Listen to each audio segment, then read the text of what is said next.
Hi, Matt. Great to meet you and great to do this interview. My name's Chuck Downey. I'm the president and CEO of Eagle Plains Resources, actually recently appointed president and CEO of Eagle Plains Resources. We're based in southeastern British Columbia. We are a project generator, so we use our business model to try to de-risk our projects. I've been in the exploration business for about 40 years now. I've worked mostly in Canada, but I've also worked overseas. I've worked for a couple of major companies as well. And I've been with Eagle Plains full-time since 1999. So I've got a long history with the company and a long history with their projects. Lovely to meet you, Chuck. Thanks for coming on the show. It's kind of interesting on this one. There's a lot going on. Mineral exploration, project generation, corporate incubator, contractor, and royalty holder. I'm not quite sure where to look. So talk me through the plan, because it seems to be there's revenue in there, there's exploration in there. There's a lot of moving parts. What should I be looking at first? Well, I guess the first thing I would look at is Eagle Plains. I think I'd look at our history. So we've been around for, the company was started by Tim Termundi and his father Bob Termundi. So over 30 years ago, we're the ninth oldest company that's been listed on the Toronto Venture Exchange. We've never been rolled back. We've got a very healthy treasury. Probably a lot of us due to our business model. We try to, although I'm somewhat loath to use the word, I think we have a sustainable business model because we actually have a revenue stream, which not a lot of junior exploration companies do. So we don't really have to go to the market very often for financing. Yeah. So right now we've got a very healthy treasury. We've got about $7.5 million in cash. We've got another roughly $1.8 million in equities. A lot of our business model involves us doing a lot of deals with junior companies who don't have a lot of cash. So typically we involve a lot of shares in our deals. And a lot of times the shares don't really turn out to be worth very much, but every so often we have either a big upturn in the market, which, the rising tide lifts all boats, or we have a specific specific shares in our portfolio that for whatever reason have gone up. So we can use that to sell the shares to actually create more equity in the company as well. Okay, right. So I'm interested in this. So you out at 30 years, market cap 15 million or thereabouts. So what's in it for people? Because is it do you do dividends, or is it just the ability to, would they spin out, sell shares in other companies? I mean, why should people be interested? I think for us, we sort of look at it. There's sort of four pillars of our company. We're an exploration company. We're also a project generator. We are also a geological contractor, and we're a corporate incubator. And I'll just touch briefly on a couple of those points. So for an exploration company, as I mentioned, I've been in the business for 40 years. My partner Tim has been in the business for both roughly the same length of time. We met right after we both graduated from university. So we've got a lot of staying power. As I mentioned, the company's, been around for over 30 years. And we're basically a company of geologists. So we've always prided ourselves on being ahead of the game and trying to identify areas that we should be exploring. Our business model, we've got a wide range of commodities in our portfolio. So whatever is hot at the time, we've always got something in our portfolio. So usually it's something that we've acquired some time ago. Like for instance, with the uranium that we're going to talk a bit more about in depth, but with the uranium projects, we've been working in Saskatchewan for over 20 years now. When uranium wasn't really in vogue, we were working in Saskatchewan. And we've also, over the last 2 or 3 years, we've acquired a lot of copper projects in British Columbia. Everyone's looking for copper projects. So we've got a bunch of those in our portfolio as well. So that's kind of that's one of the pillars of our business, is certainly the exploration company. And within that, we've always got a couple of projects we consider to be flagship projects. We're based in southeastern British Columbia, near the historic Sullivan mine. And when we first started, that was our main focus, is looking for SEDEX projects. And so we've got 3 high-profile projects right now. Two of them are under option. One of them is 100% owned by, well, they're all 100% owned by Eagle Plains, but one of them is 100% operated by Eagle Plains. And these projects we've been working on them for probably over 20 to 25 years. And they've all got earmarks of having Sullivan-type mineralization on them. They've got Sullivan smoke. They've got, the right geological setting. One of them is the Vulcan project, which is our flagship project in Eagle Plains. And over the last 3 years, we've spent about $3 million of our own money exploring the project. And it looks like we're on the edge of a sub-basin, a mineralized sub-basin. It's got really good alteration. Every hole we've drilled, we've hit mineralization. And we're just right now trying to vector in on where the sweet spot is in that. And obviously this would be a massive find. The Sullivan ran for over 100 years, basically built the communities of Kimberley and Trail. So that would be a fantastic find for us as a company. Let's come back to Vulcan. Let's come back to that. I want to stick with the prospect Okay, you're a bunch of exploration geologists, right? So you do it for yourselves and you outsource that to other people. Is that right? I'm just trying to work out the different revenue streams, or because I always think it's tough, especially after like a period like we've just been through. It's really, really tough. It's kind of like, staying at the table, right? You've got to find a way to get through to when the markets come back again. So the exploration bit, just explain that. You do your own stuff, prospect generation stuff, and do you outsource that, your exploration skills as well? I mean, no, that's one of the beauties of our business model. So yeah, we're a project generator. We rely on, this is a very risky business. So we've got as I mentioned, a wide portfolio of projects, wide range of commodities. We try to de-risk the exploration cycle by finding partners for these projects. So we through our geological expertise, we identify areas we want to stake and acquire projects. We own all of our projects 100%. Just about always acquire them through staking. We very rarely do deals with other companies, like option deals or purchase deals. All of our projects pretty well are acquired through research and staking. We spend some upfront cash of our own on there to try to, figure out if they're worth holding on to and try to identify what is the salient points of those projects. If they look interesting, then we'll write a technical report, and then we'll start looking for partners for them. So we bring in a partner, and we've done, probably 100 deals since the company was started. And what we do is we give our partners a very easy path to get 60% ownership in the company by doing modest cash payments, exploration work. As I mentioned, we typically will take a lot of shares because a lot of the juniors don't have much cash. So we'll do the exploration work, cash, and give them an easy path to get 60%. And then, you were talking about the contracting out, or where do we get the expertise from? Well, we've got an in-house company, Geological Exploration, which is a wholly owned subsidiary of Eagle Plains.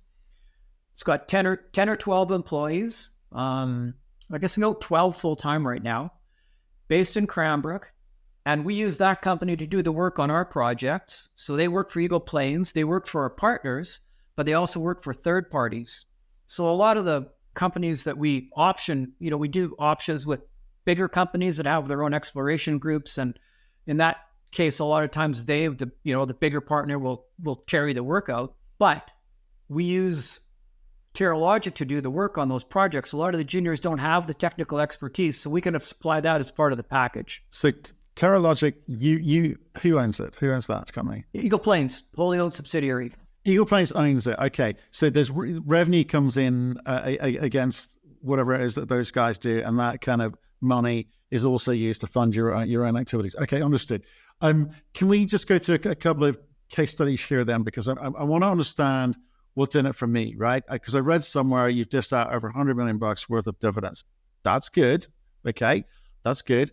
And you described it earlier. You have projects out with an option agreements with other parties. So let's take a look at one that you've done and what the economics look like in that. Use whatever one you want, and then second, let's kind of go over to uranium just to sort of understand, because it's pretty hot market at the moment, uranium. I'd love to understand what you'd be looking for in that instance. So whatever, gold, lithium, copper, is like whichever project case study you can give me in terms of how you monetized it for your shareholders. Sure. So right now, as I mentioned, our big part of our business model is to find partners. So right now we've got 7 active option agreements that cover, I think, 17 projects. We've recently signed an agreement with a company, Excite, and they're a junior, and they were interested in getting into the uranium space in Saskatchewan. We've been very active staking in Saskatchewan. Well, like I mentioned, we've been there for 20 years, but I'd say the last year and a half, the space has really started to heat up. And because of the way the tenure system works in Saskatchewan, there's been a lot of high quality projects that have been open for staking, for just because of the way the tenure system works, basically. So we've been able to acquire some fantastic assets. And among those assets, we acquired 6 projects right around Uranium City, which is actually the first place that uranium was produced in Canada. It was around Uranium City in northern Saskatchewan. It's Beaver Lodge type deposits. They're narrow veins, but very, very high grade. So we've acquired 6 projects around there, and we recently did a deal with Excite. So it's a very good looking deal. We put 6 projects into there, and they can earn an 80% interest in those projects by doing about $19.2 million in work, issuing 4.5 million shares, and just over $300,000 in cash. And the projects look really, really good. They're unlike a lot of the places where people are exploring in Saskatchewan, there's no ground cover around the Beaver Lodge, Uranium City area. So all the mineralization is basically exposed on surface.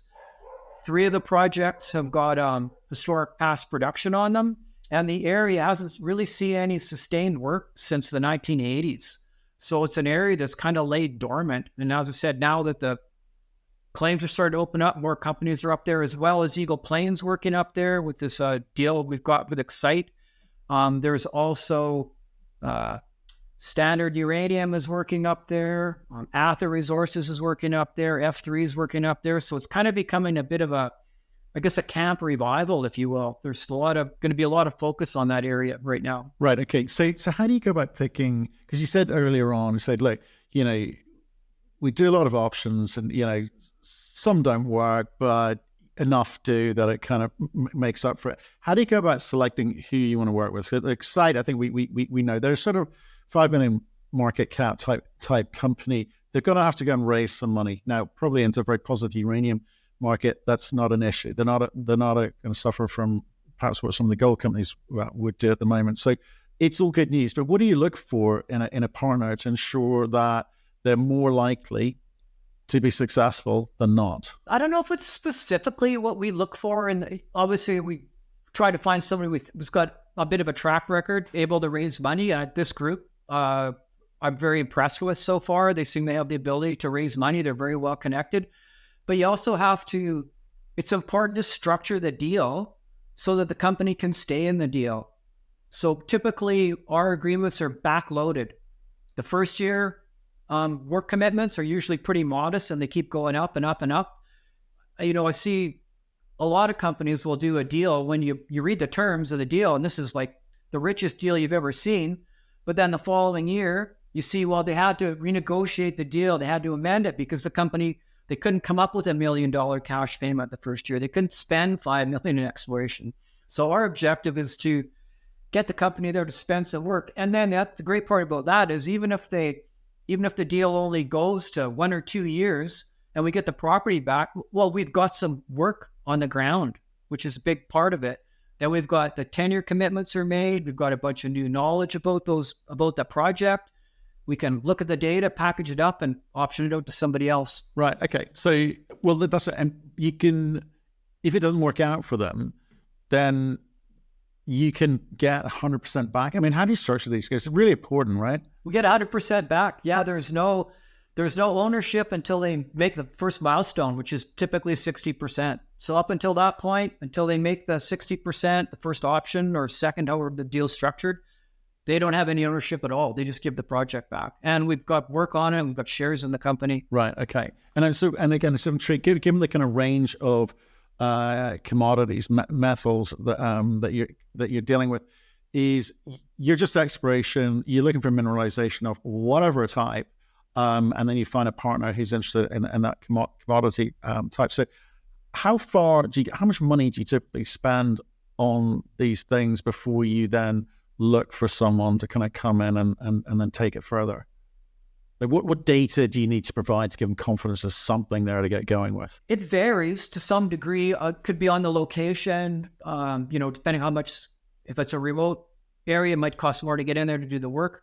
But an integral part of our business is with the project generator is that we have listing properties. So we identify a project that looks like that's going to have some legs. This is a potential one that we can get optioned out. So we'll spend enough of our own money so it'll qualify as a listing project. And if you're a capital pool company, or you want to get your own listing going on the stock exchange, we've got projects that have got the minimum requirements on them, so they're pretty much ready to go. Right. And then we'll supply a technical person to write a technical report.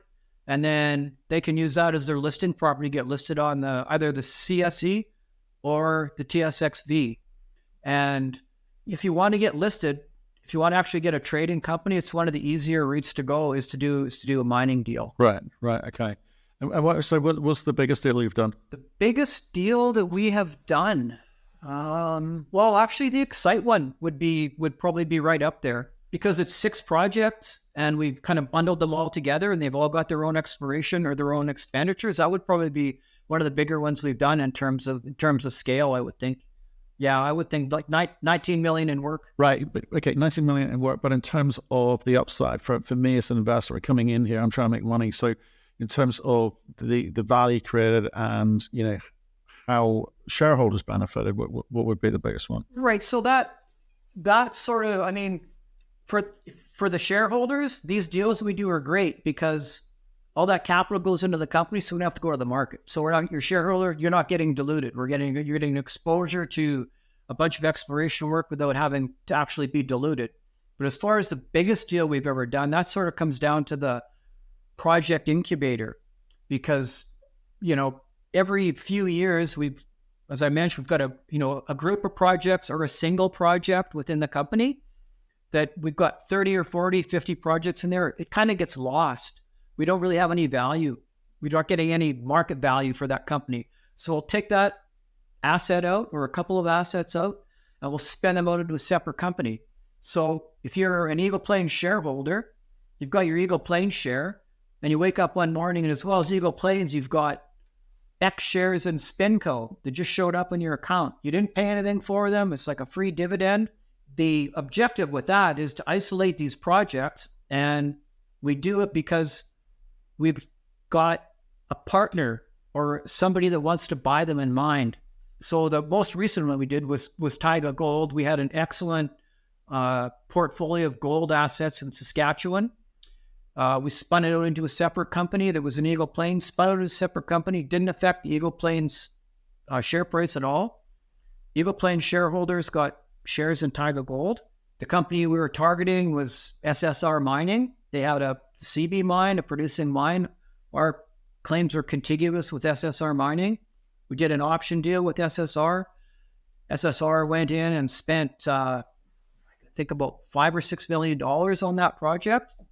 And they identified some interesting mineralization. Some of it was close to their current mine boundary. Some of it was quite far away. And it got to the point where they just wanted to it was better for them to buy Taiga Gold out than to stay, the basically keep making the deal payments and keep making the exploration. So they bought Taiga Gold out. So that was a really good deal for Eagle Plains shareholders. It was $31 million basically dividended back to the Taiga shareholders. It was cash. Ideally, we really like to do these deals where the Eagle Plains spin out shareholders get shares in the other company, because then they can basically manage their own taxes. They can sell the shares as they want or hold the shares. This case, it was the only way it worked was a cash deal, so it was a little bit different. But that was a That was a big one, $31 million. Copper Canyon was another spin-out company that we did, and we sold that to Nova Gold for $65 million. And our most recent spin-out, which we've just completed last year, is Eagle Royalties. And we just took a basket of royalties that we've accumulated within Eagle Plains, and we spun them out into a separate company, and now it's a standalone royalties company. Right. Okay. So I was actually going to ask you about Eagle Royalties. So they're your royalties in a basket of projects that you've generated. Okay, fine. I'll come back to royalties in a second. So there's so much going on. Yeah, I'm just trying to work out where to focus. Okay, so you're nimble, you're agile, you're staying relevant. I'll stick with uranium for now. That's a great deal on that uranium project, for sure. Okay, so I think there's something quite interesting. Do you have more uranium? Because right now I'm getting inbound about uranium assets. Most CEOs, uranium companies, are getting inbounds about do you have any spare projects? So have you identified any more potential uranium targets? Yes, we do. We've got, as well as those, our total uranium exposure right now, I think we have 19 uranium projects, about 38,000 hectares. Roughly. But yeah, we were just down at the roundup in Vancouver, and yeah, that's all everybody wants is uranium. Obviously, I mean, the uranium price is 16-year high right now. Everyone's looking for uranium projects.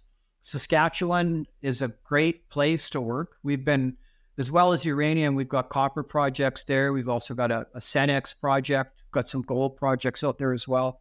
Saskatchewan is a great place to work. The 10-year system is excellent.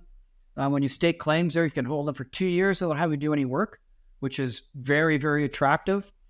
They've got excellent geoscience there, really good database. So as far as doing research, it's very, very easy to acquire the right data that you want to try to target your research.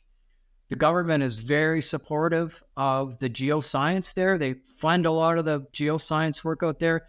They fund airborne surveys. They fund regional mapping surveys. So yeah, Saskatchewan is a great jurisdiction. Okay, interesting. So lots of conversations about uranium, copper. I guess the commodities of the moment. Well, I think expectation of copper will join uranium this year with that title, that moniker. Okay, back to royalties. It's a small basket of royalties. So, but you spun the company out as sitting as a separate public company. Relatively small, $7-8 million worth of market cap at the moment.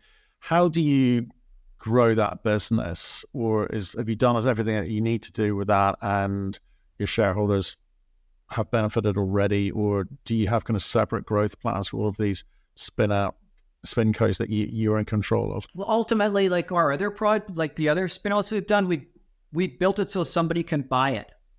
So the flagship project in there is Banyan Gold's Ormac project, which is in the Yukon. It's got a 6 million ounce resource already, and we've got a kind of a stacked royalty that ranges from 0.5% to 2% on a pretty good portion of the property, and a pretty good portion of the property that actually has a resource on it.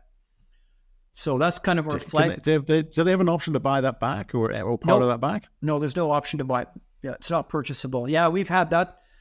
That project's been in our stable for over 20 years through various machinations, but we've always held on to a royalty, though. Over the 20 years, we've always held on to a royalty. That's worth a chunk of change. No, wow.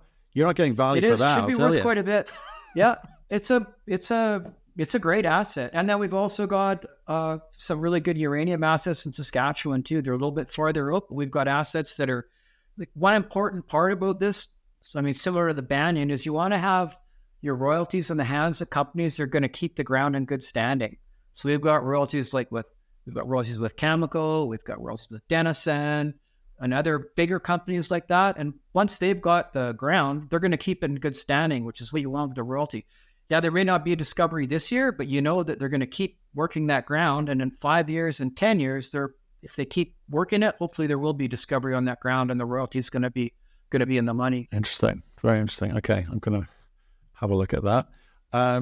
Brilliant. Okay, so obviously I've got a sense of what you're about, and how you go about it, and how I get remunerated in terms of, or rewarded, I should say, as a shareholder. It's a bit spiky, but you keep doing it as a project generator. I like project generation as a concept as well. Okay, so 2024, excited obviously for your uranium contract, but obviously potential for other uranium deals to happen as well, and potentially copper. Anything else I should be looking at? I don't think so. Obviously it's still. I think one thing, another part of our business that I haven't really talked about much, but as you know, the last couple of years has been a bit of a bloodbath for the juniors. Nobody can. Uranium prices are up. We were at the roundup last week. Everyone's very, very excited about the future, but nobody can still raise any money. So all the juniors are still broke.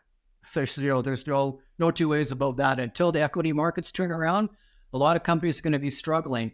We got a ton of cash. This is when Eagle Plains historically, this is when we really shine, because we've got the tools and we've got the money to go out and make acquisitions, to stake projects, to do work on projects, to get projects into our pipeline, to get it to the next stage so we can get more juniors in there to option the properties. So yeah, this is going to be, I think it's going to be a great year for us. I think it's going to be a fantastic year for Eagle Plains. We've got lots of exposure to uranium. As I mentioned, we've got some excellent copper projects in British Columbia. That was the other big commodity focus, certainly at the exploration shows this week. And we've got excellent copper projects in Saskatchewan as well. So yeah, we're really excited about this year. Well, Chuck, I appreciate you coming on and talking us through that story. It's not one I had been aware of, but stay in touch, please. Let us know how you get on with these various projects of yours. And I will go and take a look at the royalty component. That looks like a lot of fun. Yeah, great. Thanks, Matt. Appreciate it. Great chatting to you.